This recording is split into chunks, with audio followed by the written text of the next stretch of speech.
तो साडा तो स्टॉल चला गया ना उन्होंने, तो साडू को एक्स्ट्रा पैसे नहीं मिलते, ज़्यादा तुसी हैरान हो। आज ऐसे उन्होंने देना नहीं चाहेंगे क्योंकि इस एज में डस्ट बहुत है। बिल्कुल डस्ट को कंट्रोल करना तो औखा है, लेकिन हाइजीन बॉर्डर इतने रोज सवेरे और शाम फ्यूमिगेशन होती है। एक प्रोजेक्ट में सानू पंजाब सरकार को कोई फाइनेंशियल सपोर्ट नहीं मिलता और ना ही सेंट्रल गवर्नमेंट को कोई फाइनेंशियल सपोर्ट है कितों भी। सो इन्हों असीं सैल्फ सस्टेन करने वास्ते कोशिश करते हैं, फिर बजट बनाने हैं, फिर उस बजट के हिसाब से देखो पिछली जो 2019 एडमिशन लगी थी वो टेंट का खर्चा और होम के टेंट के खर्चे 20% फर्क है, महंगा हो गया। अगला ट्रांसपोर्टर का अंदर पेट्रोल बदले है, डीजल महंगा है, ऐसा वो चीज़ों को देखते हैं आप फर्क तो पड़ते हैं। कमी के लिए बंद हो गया क्यों कमी सरकार ने और सियासत है ਤੁਸੀਂ ਸੁਣੀ ਲਿਆ।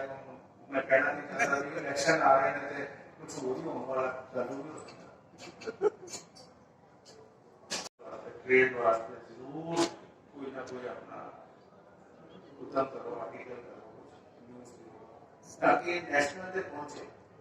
सर वाघा रीफीड इन्ना चिर बंद रहेगी, ਉੱਥੋਂ ਦੇ ਲੋਕਾਂ ਦਾ ਉੱਥੋਂ ਦੇ ਖੁੱਲੀਆਂ ਦਾ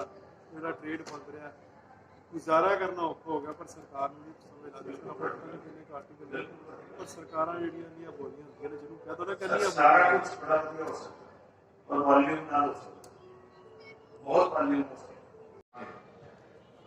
that is given to state of Jammu and Kashmir. आज तो पहला इतनी बड़ी पार्टिसिपेशन उन्हें तो कभी नहीं आई है। We will request you if you can kindly cover up that. उन्हें की मटेरियल बहुत अच्छे हैं and especially after article 370 जो भी केस हुआ है सब कुछ है, lot of women have come in the state of Punjab from there. So there is some sort of liberal thinking लोग बाहर आ रहे हैं उसको, और 45 सौ के करीब उसके लगे हैं जम्मू डायरेक्टरेट हैंडीक्राफ्ट को एंड कश्मीर को। ਤੇ ਤੁਸੀਂ ਪਲੀਜ਼ ਉੱਥੇ ਜਾ ਕੇ ਉਹਨਾਂ ਨੂੰ ਪਲੀਜ਼ ਕਵਰ ਕਰੋ ਐਂਡ ਪਲੀਜ਼ ਕਿਤੇ ਜਾਂ ਫਿਰ ਇਹ ਕਰਦੇ ਤੁਸੀਂ ਕਰੋ ਤਾਂ ਇੱਕੋ ਪੂਲ ਦੇ ਪੈਸੇ ਦਿਓ। ਕੱਲ ਇੱਥੇ ਪਾਰਕਿੰਗ ਹੋਏਗੀ ਤਾਂ ਉਹਦੇ ਪੈਸੇ ਕਲੈਕਸ਼ਨ ਹੋਏਗੀ, ਜਾਂ ਤਾਂ ਸਾਰੀ ਪਾਰਕਿੰਗ ਫ੍ਰੀ ਹੋਏਗੀ ਤਾਂ ਲੋਕੀ ਉੱਥੇ ਲਾਣਗੇ। ਕੱਲ ਇੱਕ ਟ੍ਰੈਫਿਕ ਪੁਲਿਸ ਵਾਲਾ ਨਾਲ ਕਰਾ ਸੀ ਇਹ ਸਰ, ਮੈਂ ਉਹਨੂੰ ਕਿਹਾ ਸੀ ਕਿ ਪੈਸੇ ਤੁਹਾਡੇ ਨੂੰ ਭੇਜਦੇ ਆ, ਤੁਸੀਂ ਇੱਥੇ ਕਿਉਂ ਪਾਟਵਾਰ ਕਰਨਗੇ ਕਿ ਦੇ ਨਹੀਂ ਆਤੇ, ਤੁਸੀਂ ਕਿਉਂ ਉਹਨਾਂ ਦਾ ਸਹਿਯੋਗ ਕਰ ਰਹੇ ਹੋ? ਨਹੀਂ ਜੀ ਇਦਾਂ ਜੋ ਬਾਕੀ ਦੇ ਸਾਡਾ ਕਲਚਰ ਹੈ ਪਤਾ ਹੀ ਹੈ।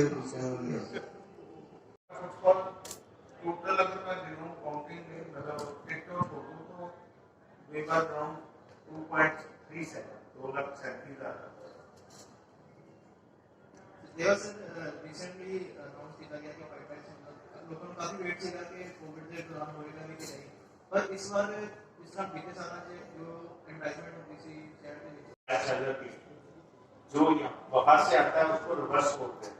जो यहाँ से जाएगा वो बाय सेलर पीठ में जाता है BSL। तो हम RBSL के थ्रू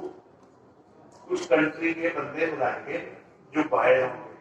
चाहे वो श्रीलंका से आए, चाहे वो नेपाल से आए, बांग्लादेश से आए,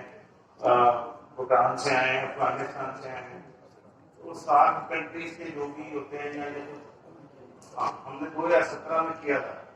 तो हम उनको लेके आएंगे अगले साल 2022 में as a buyer and they will meet 1-to-1, see the products and फिर वो एक्सपोर्ट करेगा बेनिफिट दिस वी नोस। ये साढ़े 12 का बजट है जिन्हें आप 12 में घोष देते हैं आपकी भी देता है एक्टिव FM चैनल ना ट्राई करता है, FM चैनल 94.3 से हर टाइम आ रहा है प्रोजेक्ट का, इवन डेटा बाइट भी दिन बाद चल रहा है। ये साड़ी की कोशिश यही होती है पर थोड़ा पॉइंट से नोट कर रहे हैं और इन्हों क्योंकि सर मिक्स ऑडियंस होती है सोसाइटी में, अक्सर लोग वोटिंग से ज्यादा इफेक्टिव करते हैं क्योंकि अक्सर लोग दूसरों होते हैं ਤੁਸੀਂ ਕੀ ਸਜੈਸਟ ਕਰਦੇ ਹੋ डिजिटल मीडिया ਤੇ ਹੋਰ ਕੰਪੇਨ ਚਲਾਈਏ? सर बिल्कुल ਹੋਲਡਿੰਗ की ज्यादा एक्चुअली ਇਹਦੇ ਚ ਇੱਕ ਆਬਜ਼ਰਵੇਸ਼ਨ ਇਹ ਵੀ ਹੈ ਕਿ ਸਾਨੂੰ ਜੋ प्रिपरेशन टाइम है वो बड़ा लिमिटेड मिल गया है। सो विद इन 42 डेज जितना सदेवा की गया है उसी टाइम के अंदर ऐसे सब कुछ कितना ऐसे हो सकता है उस रीजन नाल ਅਸੀਂ एडवर्टाइजिंग ਨੂੰ कितना पूरा नहीं कर सकते। और जो मुख्यमंत्री साहब ने अमृतसर से और PhD चैम्बर की डिमांड है वो रेज करनी व्यापार की डिमांड रेस करनी और उस तो बाद ਜਿਹੜਾ ਆਉਣ ਵਾਲੇ ਹਾਈਟੈਕਸ ਨੇ ਉਹਦੇ ਵਿੱਚ ਤੁਹਾਡੇ ਨਾਲ ਡਿਸਕਸ ਕਰਨਾ ਕਿ ਤੁਹਾਡੇ ਕੋਈ ਸਪੈਸ਼ਲ ਸੁਜੈਸ਼ਨ ਹੋਣ ਉਹ ਅਸੀਂ ਆਉਣ ਵਾਲੇ ਹਾਈਟੈਕਸ ਵਿੱਚ ਐਡ ਕਰ ਸਕੀਏ। ਇਹ ਖੁੱਲਾ ਆਪਾਂ ਸੈਸ਼ਨ ਇਸ ਕਰਕੇ ਕਰ ਰਹੇ ਹਾਂ ਕਿ ਜਦੋਂ ਪੋਲੀਟੀਕਲ ਲੀਡਰ ਜਾਂ ਆਫਿਸਰ ਆਉਂਦੇ ਆ ਆਪਾਂ ਇਹੋ ਜਿਹੀ ਗੱਲ ਡਿਸਕਸ ਨਹੀਂ ਕਰ ਸਕਦੇ ਤੇ ਤੁਹਾਡੇ ਮਾਧਿਅਮ ਰਾਹੀਂ ਤੁਹਾਡੇ ਫੀਡਬੈਕ ਰਾਹੀਂ ਅਸੀਂ वो कितना इम्प्रूव कर सकते हैं वो कितना बढ़िया कर सकते हैं वो भी मैं जानना चाहूँगा थोड़ा। जितों तक बाईटेक्स जो चल रहा है उसका सवाल है ये बड़ा सक्सेसफुल चल रहा है। इवन वक्त पता है लॉकडाउन है सेक्शन है मीडिया की प्रॉब्लम है उन्होंने थोड़ा जहा डेवलप कर देंगे कोई रोड कनेक्टिविटी अच्छी विखा दें सानू ब्यूटीफाई कर दें उन्होंने थोड़ा जहा लैवल ठीक कर दें तो असं उत्थे एग्जीबिशन अगले साल उत्थे करनी चाहिए।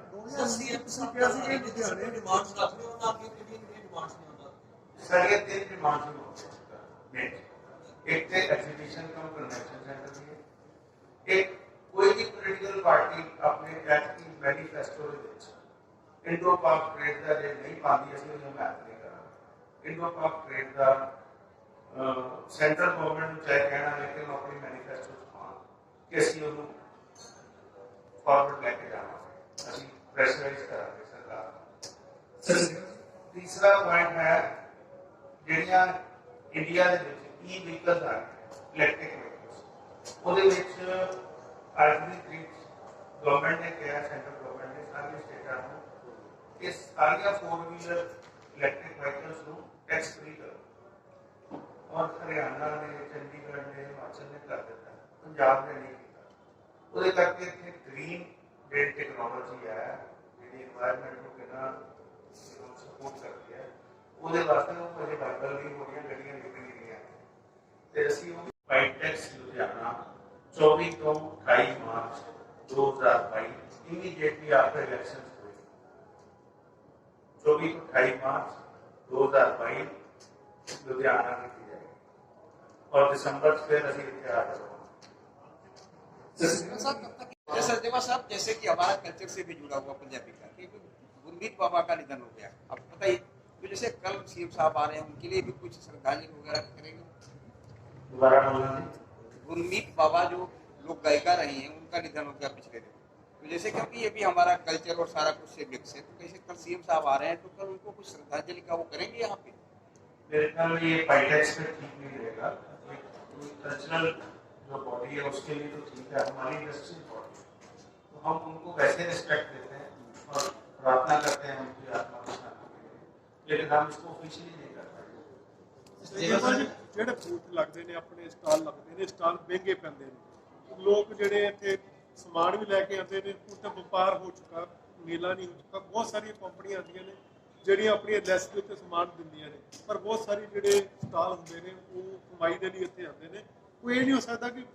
ਬਰਾਬਰ ਦੇ ਭਾਅ ਦੇ ਉੱਤੇ ਵੀ ਲੋਕ ਸੇਲ ਕਰ ਸਕਣ ਤੇ ਮੇਲਾ ਹੋਰ ਪਰੇ ਸਟਾਲ ਤੇ ਤੁਹਾਡੇ 450 ਆ ਇੱਥੇ 1000-1200 ਬਣਾ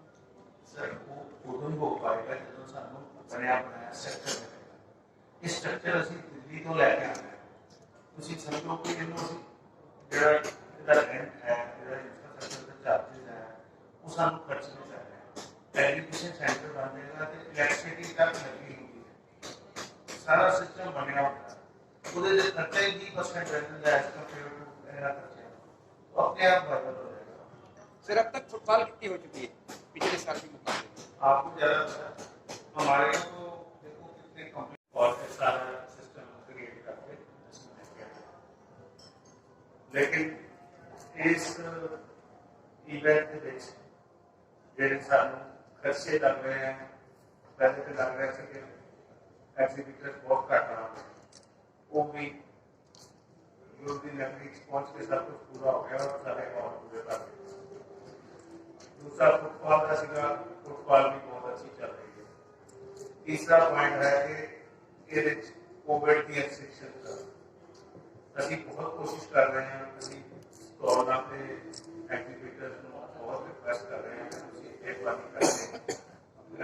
मास्क तो बिना किसी को कोई चीज ना बेचो, आप मास्क पा के रखो। और बाहर रिसेप्शन काउंटर के टिकट दी जा रही है, उत्थे भी हजारों की गिनती के विच मंगाए जा रहे हैं मास्क और लोगों को दिए जा रहे हैं ताकि उसे भी उसका बेनिफिट ले सकन, जो घरों नहीं लैके आया हो के आया। लेकिन कीमत के बावजूद इसके लोग 2 मिनट बाद इन्हें उतार देते हैं। सो जी सोशल डिस्टेंसिंग है वो कामयाब नहीं हो पा रही, लेकिन मास्क जो है वो होना बहुत जरूरी है। मैं रिक्वेस्ट करना थोड़े माध्यम रहेगी, डिजिटल मीडिया फटाफट यूट्यूब से लोग करते हो तो ये जरूर अवेयरनेस लियाओ कि मास्क जरूर लोग पाओगे। एक जगह 20,000 है। सो ਅਸੀਂ ਇਹ ਚਾਹੁੰਦੇ ਹਾਂ ਕਿ ਇਹ ਚੀਜ਼ਾਂ ਜਿਹੜੀਆਂ ਨੇ ਇਹ ਕੋਈ ਬਹੁਤ ਵੱਡੀ ਗੱਲ ਨਹੀਂ ਹੈ ਪੰਜਾਬ ਸਰਕਾਰ ਦੀ, ਔਰ ਜੇ ਜਗ੍ਹਾ ਵੀ ਅਲਾਟ ਹੋ ਚੁੱਕੀ ਹੈ ਤੇ ਫਿਰ ਉਸ ਤੋਂ ਮਤਲਬ ਅਸੀਂ ਹੁਣ ਪੰਜਾਬ ਸਰਕਾਰ ਨੇ ਜਿਹੜਾ ਪੀਪੀਪੀ ਮਾਡਲ ਦੇ ਵਿੱਚ ਟੈਂਡਰ ਕੱਢਿਆ ਉਹ ਇਹਨਾਂ ਨੇ ਪਹਿਲੇ 30 ਸਾਲ ਲਈ ਕੱਢਿਆ ਸੀ, 30 ਸਾਲ ਅਸੀਂ ਕਦੇ ਨੂੰ ਜਗ੍ਹਾ ਲੀਜ਼ ਤੇ ਜਾਏ, ਫਿਰ ਹੁਣ ਇਹਨਾਂ ਨੇ ਸਾਡੇ ਕਹਿਣ ਤੇ 40 ਕੀਤਾ, ਲੇਕਿਨ ਉਹਦੇ ਤੇ ਕੋਈ ਵੇਟ ਨਹੀਂ ਆਈ। ਹੁਣ ਅਸੀਂ ਸਾਰਾ ਸਟੱਡੀ ਕਰਾਇਆ ਜੈਪੁਰ ਦੇ ਵਿੱਚ दैनिक भास्कर अखबार वाले ने राजस्थान सरकार को एक कन्वेंशन सेंटर लीज पे लिया है और उन्होंने 60 साल लीज दी। इसी तरह दिल्ली की जेडी कोई इस तरह के सेंटर ने 60 साल लीज दिते जा रहे हैं। ये आज पंजाब सरकार को 60 साल की टेंडर कढ़ देती है लीज पे ते फिर असी भी अपने इंटरेस्टेड बंदे जाके उन्होंने करा सकते हैं, लेकिन 40 साल के वायबिलिटी नहीं आती। सो या तो सरकार अपने को जितना भी 50-70-80 करोड़ रुपया लगता है वो आप लगावे तो होटल जो है वो बाद बिल्ड करते हैं, लेकिन कन्वेंशन सेंटर और एग्जीबिशन सेंटर आप बना या फिर इन्होंने 60 साल की लीज से टेंडर करें तो 60 साल वास्ते असी आप भी पार्टियां लिया के पीपीपी मॉडल कराने को तैयार। सर सरकार को है कोई ਤੁਸੀਂ ਜਿਹੜੀ ਐਗਜ਼ੀਬਿਸ਼ਨ ਹੈ ਜਿੰਨੀ ਜਗ੍ਹਾ ਤੁਹਾਨੂੰ ਮਿਲ ਰਹੀ ਹੈ ਤੁਸੀਂ ਸੈਟੀਸਫਾਈਡ ਹੋ ਇਸ ਜਗ੍ਹਾ ਤੋਂ ਜਾਂ ਫਿਰ ਤੁਸੀਂ ਇਸ ਤੋਂ ਵੱਡੀ ਜਗ੍ਹਾ ਚਾਹੁੰਦੇ ਹੋ ਬਿਕੋਜ਼ ਉੱਥੇ ਰਸ਼ ਬਹੁਤ ਜ਼ਿਆਦਾ ਹੁੰਦਾ ਹੈ। देखो तुसी एक गल नोट की होगी कि साडे जेहड़े हैंगर है वो है 15 फुट अगे आ पिछे एक स्टेप बन नाल पार्किंग दी वो वॉकिंग दी ਉਹਦੇ ਨਾਲ 15 फुट सानू हैंगर अगे लियाने पए और हैंगर छोटे हो गए। वो एक ये समझ लो कि शायद ही अगले साल इतने कोई एग्जीबिशन होगी, जे होर शोरूम बनने शुरू हो गए तो फिर ये एग्जीबिशन नहीं हो पाएगी।